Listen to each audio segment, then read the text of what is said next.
Welcome to the Slop Farm. Enjoy the video. In this video, I will explain how to apply for NSDC Training Partner.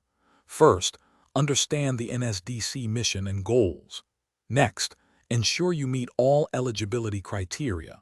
Finally, prepare all necessary documents for a smooth submission process.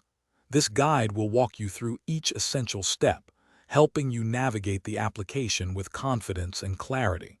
We'll cover everything from initial requirements to final approval.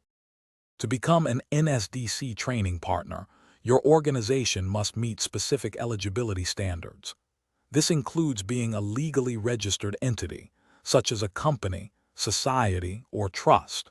You'll need to show financial stability, often through audited statements, and have a proven track record in skill development.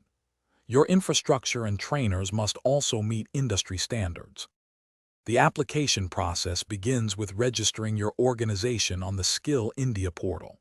You will then complete a detailed online application form, providing accurate information about your entity and proposed training programs.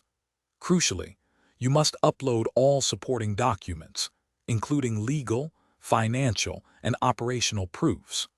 A non-refundable processing fee of 25,000 rupees may also be required. After submitting your application, the NSDC team will review it, which may include a preliminary assessment of your financial stability and training capacity. A site inspection might also occur. Be prepared to address any queries or requests for additional information. Upon successful evaluation and approval, you will sign a legally binding partnership agreement, typically for a period of 3 years. Thanks for watching. Consider subscribing if we helped you today.